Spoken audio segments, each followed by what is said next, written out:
fulfill my promise or complete my message now. నా వర్తమానము పూర్తి చేస్తానని చెప్పాను. ఆ ప్రమాణం నేను పూర్తిగా నెరవేర్చాలా లేదా అనేటువంటిది ఆలోచిస్తున్నా. This morning I promised that I will say something about me too. ఇదే కాదన్నా నా గురించి కూడా కొంచెం చెప్తాను అనేటువంటిది నేను ప్రమాణం చేశాను. But now the time is not enough for me to do that and also to complete the message. తర్వాత నా గురించి చెప్పుకోవడము ఈ వర్తమానం పూర్తి చేయడానికి ఇప్పుడు సమయం సరిపోదు. But nevertheless I will say a few words about me so that I will fulfill the promise. Only then you will listen to what I say.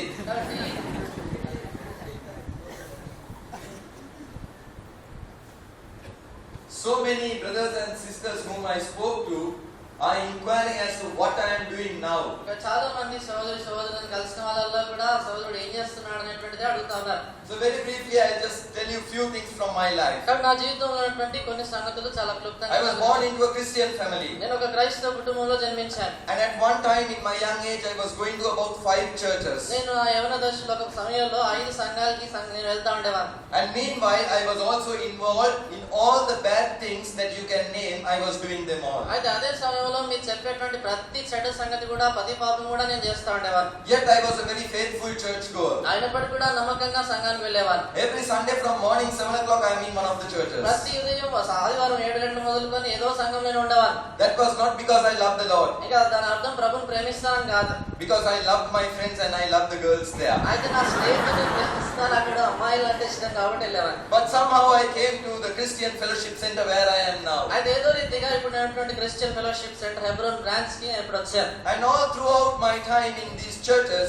something was telling me that at the Christian Fellowship Center there was something very biblically correct. అయితే ఈ సంవత్సరాలన్నిటిలో కూడా Hebron fellowship అక్కడ ఏదైతే ఉందో కొలంబోలో దాంట్లో మిగతా వాటినికన్నా ప్రత్యేకత ఉందనేటువంటిది నేను గుర్తించగలిగాను. I didn't know my Bible to distinguish what was wrong and right. అయితే బైబిల్ నాకు అంత పూర్తిగా తెలియదు, ఏది సరి ఏది తప్పు అనేటువంటి పూర్తిగా నాకు అక్కడ తెలియదు. But somehow I began to come for the meetings. అయితే ఏదో రీతిగా కూడికలకు వచ్చేవాడిని. And it was at that time I also had a desire to do some work in the house of God. కాబట్టి ఆ సమయంలో దేవుని కొరకైనటువంటి ఏదైనా పని చేయాలనేటువంటి ఆశ నాలో కూడా మొదలైంది. I had just finished my exams, that is my studies. నా యొక్క పరీక్షలు అంటే నా యొక్క చదువు పూర్తి చేసుకున్నాను. So while waiting for the results, I started spending all my free time in the church. కాబట్టి ఫలితాల కొరకు ఎదురు చూస్తున్నటువంటి ఆ మధ్య సమయంలో నేను నా ఖాళీ సమయం అంతా సంఘంలో గడిపేవాడిని. By that time I had made enough friendship within the Christian Fellowship Center, so I left out all the other churches. కాబట్టి అప్పటికే అక్కడ ఉన్నటువంటి ఆ సమాజం క్రిస్టియన్ ఫెలోషిప్ లో చాలా మంది స్నేహితులు అయిపోయారు కాబట్టి మిగతా సంఘాలు వెళ్ళడం ఆపేశాను. And I began to be actively involved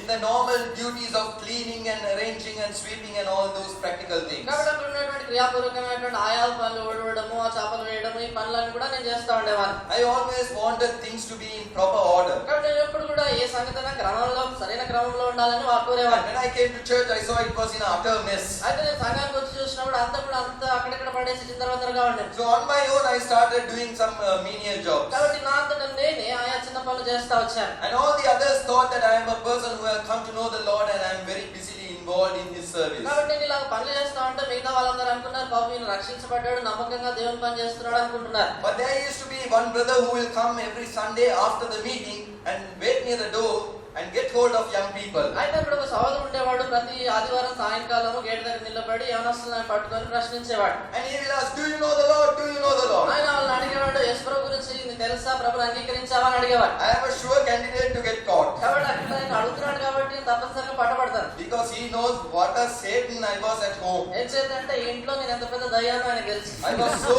mischievous at home. At one time my mother even took me to a psychiatrist. చూడండి ఇంట్లో ఎంత తొందర పనులు చేసేవానంటే ఒకసారి మా అమ్మ మానసిక వైద్యం దగ్గర నన్ను తీసుకెళ్ళింది. So he will get hold of me and ask, do you know the Lord?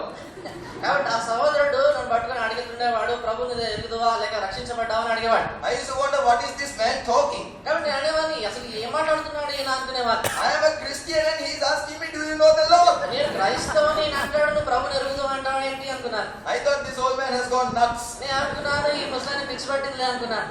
So I used to say yes, yes, and I somehow will shape off. కాబట్టి ఆయన అడిగినప్పుడు అన్నీ నేను వెళ్ళిపోయి ఉన్నాను.